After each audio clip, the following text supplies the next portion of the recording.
好，这个影片我要来做一个换线的示范。好，先把其他的抽起来。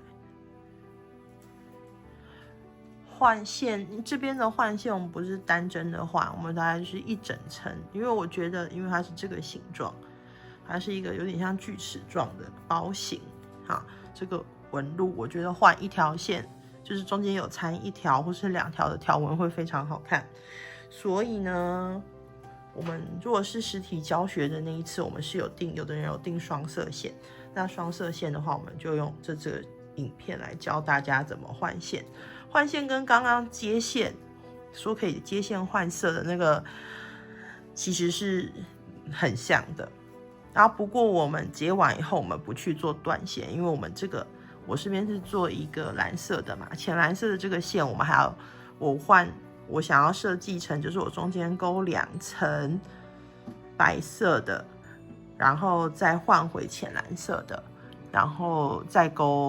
在后面再换1层白色的这样子。因为这个米色白色的这个我觉得比较脏，比较容易脏，所以放在提把我觉得会太容易脏了，所以我就决定在包身上。然后影片最前面那一个示范的是棕色和黑色的，因为我觉得黑色耐脏，我就把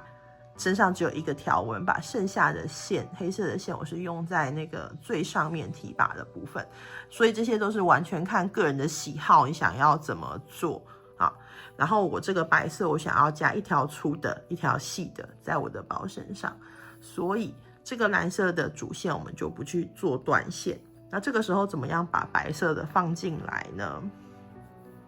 好，我们先钩织到最后，我们这一圈快要钩织完了，这边可以看出来我钩织了2个长针。这时候正常的结束呢，我是会钩1个锁针，对不对？然后1个中长针卡在记号扣的位置，这个是正常的结束方式。然后我们就可以上去直接开始钩织，下一圈。如果我们下一圈我想要换白色，这样子如果在这个时候换线，这一圈就会蓝蓝的，这个就会在这里会被看到。所以跟刚刚换就是接线的原理，线不够接线的原理也是一样的。我们先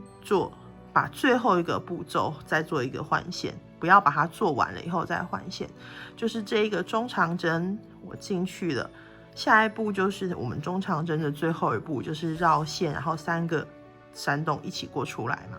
这个时候我不要用这一根线完成，这一根线放在后方，